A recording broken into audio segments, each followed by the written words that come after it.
Jog it out. Let's go. 1, 2, 3. Jog it out. Let's go. Look at my brother. Back to teaching kids class for the first time in probably a couple months. Take it inside. Take it inside. Shovel our feet to the inside. 3 lines down the end, guys. 1, 2, 3. I said 1, 2, 3. Let's go. Let's go. 4, 4, 3. All right, guys. We're gonna start with. Let me get this line to move over. Set her up.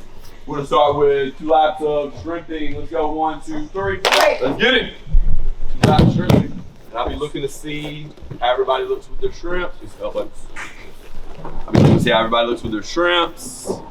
Make sure you guys can do it right. It's one of the things that the Grand White Belt you have to have down perfectly. You gotta know how to shrimp, do stand-up technique, reverse shrimp,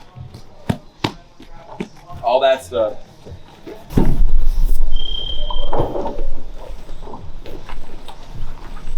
Stand-up technique when you get to the end, guys. When you're done with your last shrimp, do a good stand-up technique before you go back. Let's see if you got a good stand-up technique. Good job. Toy soldiers, 2 laps. Let's go. Just everybody bring it. We're just gonna talk for just a second. Kind of let you guys know what we're gonna be doing today, and why. Yeah, I do a lot of live work, a lot of live stuff, and why we're doing it. You know. So, for those of y'all that I've never done your class, I'm Coach Jake. I'm the head coach here, and I'm also the person who's in charge of deciding who gets belts and who doesn't. Whenever it comes time for ranking, I like to kind of know who's getting belts and who's not. Now, who knows? I've got 3 things I'm looking for. I just want one of them. What's one of the things I look for, Robert? Knowing your basic positions. Yeah, so knowing your basic positions. Why? Your core values.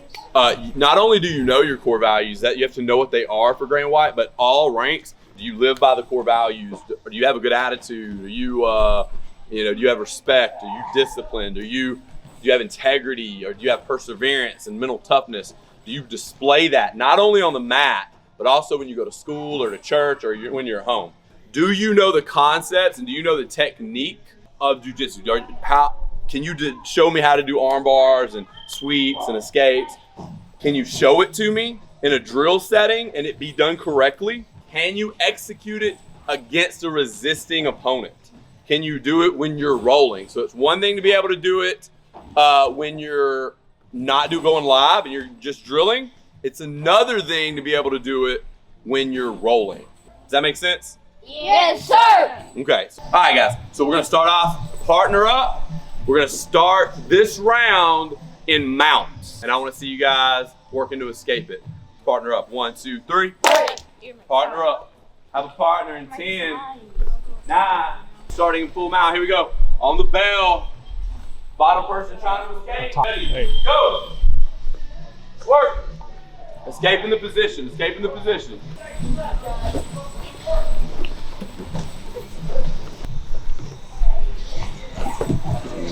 So just try and make him stay in mount.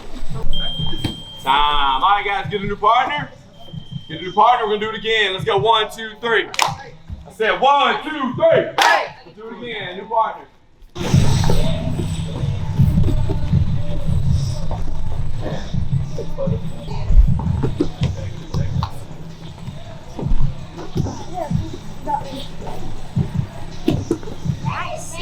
All right, guys, let's get a new partner. We're gonna do guard passing. We're gonna start in closed guard. We're gonna do guard passing. Here we go. 1, 2, 3. Let's go. Let's go. Y'all in mount. I'm telling guard. Guard.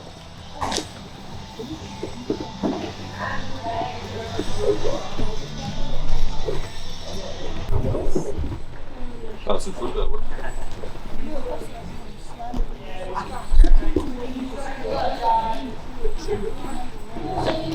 Like, don't think you gotta sit there and force what you want to do. He's gonna give you something. Take what he gives you. That's jiu-jitsu. Me forcing an arm bar across and getting it. That's not really jiu-jitsu. Jiu-jitsu is when I go for the arm, he defends it, he comes across, he had that elbow right slice, push it, take it back. You know what I mean? Let it set up the next thing. And there's so many, like when I watch, even white belt adults, white belt kids especially, I watch them roll and I'm just like, there's so many things there. Why don't you see it? And it's like, I didn't see it when I was white belt either. Like, I didn't. That's how it goes. All right, guys. Bring it in. One of the most important things for you guys to understand is not step-by-step techniques. Okay, what's more important than step-by-step techniques? Getting the concept. The concept. Understanding the concept of the setups. Understanding the concept of why guard is an advantageous position in grappling. Why we don't do certain things and why we do certain things, okay? The reason why guard is valuable, especially in a situation where I'm not being hit. But even when you are being hit, it really just depends on what kind of posture you're in guard. But the reason guard is valuable is because it allows me to attack the weakest parts of his body, the weakest limbs of his body, his arms and neck, with what? With what? Your legs. My legs, which are the strongest limbs of my body. What I'm looking for, guys, is I want to see you guys working to improve on these areas. Implement the stuff you're learning in class, working on not putting your hands on the ground when you're in guard, not grabbing wrists or putting my hands on their chest or stuff when I'm in mount. Get in the habit of being perfect now. Work for perfection, having perfect technique. Don't worry about beating your training partner. I tell my adults this too. When you're focused on beating your training partner, you only have to be good enough to beat that person. But then when I realized that because I was rolling to beat them, not rolling to be perfect, not rolling to beat Gordon Ryan, not rolling to beat like the best, don't roll to beat the person you're rolling with. That's not the goal. The point of rolling is to get better and improve, to be perfect. Okay, guys? Yes, sir. Line it up. 1, 2, 3. All right, guys. Awesome job today. Hands behind our back. Awesome job today. Keep up the good work. I got one question before we go. Are y'all tired? No, sir. We got smoke. We got smoke. Oh. Getting into side control as I pass the guard. Just things to look for. Beating the underhook. You know, when they're shrimping away from you, what to do, things like that. Today we're gonna run a series from inside side control, actually how to get submissions from inside side control, right? And we're gonna start with the same thing we did last week, beating the frame. It's really important that I know how to beat frames. As a bottom person, he knows that proper frames is step one of any pin escape. If I can beat his frames, he has a way harder battle in front of him to escape, usually involving getting back his frames. Before you can escape, a lot of times, you gotta get your frames back. When I'm inside control here, we're gonna start with a cross face and an underhook, but he's got his frame. So the underhook isn't like way up in his armpit. I'm just right here under the elbow with my gable grip. I've got pressure on his face here. My toes are live. I'm not way up here. If somebody's strong, they're gonna bridge you over, they're gonna sweep you. So I'm here, I need to beat this frame. It's the most important frame for me to beat. He's got inside control with his arms here. I need that to not be the case. So I'm gonna take my hand, I'm gonna pummel it to the inside, keeping my elbow tight. I'm gonna get my palm right here on the inside of his bicep. I use my elbow, I'm gonna start flaring it out. My head's gonna pummel, boom. And now I go to side control. Now from here, I'm gonna pull him up to his side. So I'm gonna pull and my elbow drops. He's probably gonna try to tuck it, that's fine. But my elbow drops and I've got almost like a tie clinch with my hands. And I'm gonna take my leg, I'm gonna step it over his head, okay? Take my leg, step it over his head. Now traditionally, the way that this was always taught was I go here, I step and I rotate, and I take the arm bar, okay? I'm not a big fan of finishing it that way now. A lot of times that creates a lot of space and it gives them a chance to escape. So instead, what we're gonna do, I'm gonna pull, leg steps over, I've got my grip here, okay? I can either go to a cross grip or a tie grip. Either one's fine, but instead of rotating, I'm just gonna take my foot, throw it in front, and I'm gonna fall to my hip. From here, now I adjust and finish my arm bar. Let's try it. 1, 2, 3. This is a Marcelo technique, and I knew when I decided I was gonna teach it that I was gonna struggle, but I knew that like my handicaps weren't everybody else's handicaps, and a lot of other people in here were gonna be able to do it. And I felt like I was kind of like not being fair to them if I didn't show it to them, because I know how Good it is. And we're gonna flare that out, and we're gonna take our head and we're gonna drive it. Boom, and around there, just like that, okay? When you're ready to go. We're creating this cross face where one of my arms is under his hip. What was the beginning? I was outside. Same thing, pommel, head inside, get up to the underhook here, and I'm pulling him up on his side, but he's smart. He knows if he frames this arm out to my hip, I can't step over his head, right? I can't step over his head. It's all it does to stop it. I'm sitting here nice and tight, no cigar. So all I'm gonna do, I'm gonna bring my knees together to the inside of his elbow and then step through, okay? Now, everybody watch my feet here. I'm gonna do a windshield wiper motion. Here. Step over the head, and now it's my option. I can either go back to the arm bar we just did, or go to my dorsal, okay?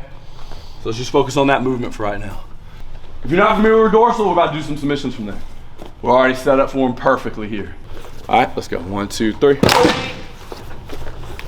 This is, we're getting more, the arm bar I wasn't as comfortable with, this is more my game here. This is my game. And now I have an option. I have an option. If I just want to go to the arm bar right here, it's right there, okay? It's the shin of the armpit kind of, which isn't as tight to me, but it's right there. If I get here and I want to go to a Kimura, it's pretty simple too. Take your hand. I'm just gonna step over. My hands are gonna switch. Boom, boom. I'm elbow to elbow, and I'm keeping his elbow in my chest. Okay? I'm gripping my middle finger to the middle of his wrist, gripping the middle of my wrist with my middle finger. Now, the beautiful thing about this position is if he makes a grip with his hands, like hands together, it's gonna be super weak because I've already got my weight on my shin sitting down on his elbow. So when I pull up with my whole body, it's my whole body, my back and everything, fighting his fingers. Up. I'm gonna put it behind him, okay? Now, you can get people to tap out by taking his thumb and putting it to the back of his head. That's fine. There's a lot of people that will tap to that, but it's not the best way to do it. What I would rather you do, take your elbow, put it to the floor. I'm gonna try to be as loose as I can here, Josh. I'm gonna switch my hips, and I'm gonna face my hips this way so I'm back in side control. The reason for this is, to get a break here, I need a push motion and a pull motion. Now, I see people get breaks in dorsal all the time from that position, okay? But if you want to have the best Kimura, I need a push motion and a pull motion, which means this elbow's pulling to me, this arm's pushing away from me, making his arm do this motion. I'm gonna bring his elbow up as close to his shoulder line as I can. I push and I pull, and there's my tap, okay? And you should get a tap with very little movement. Be very, very careful. Rotational joint locks are super tight. If you do this right, it's extremely tight, okay? So be very, very, very careful. Don't jack anybody's elbow up or shoulder up doing this. Any questions? Yes, sir. All right, let's work through it. 1, 2, 3. Great. It's the best Kimuras. I have the best Kimuras. Yep, and now switch the hips. Keep that leg over top of his head though. And now just pull the elbow, push the wrist. Move that stupid arm. It's not a stupid arm. It's a stupid boy with an arm. No, I'm just kidding. Y'all can start without the framing. Y'all can start without being framed. No cameras. Get the cameras out of my face. Leave me alone. Back to the inside. Change it up. There you go. No.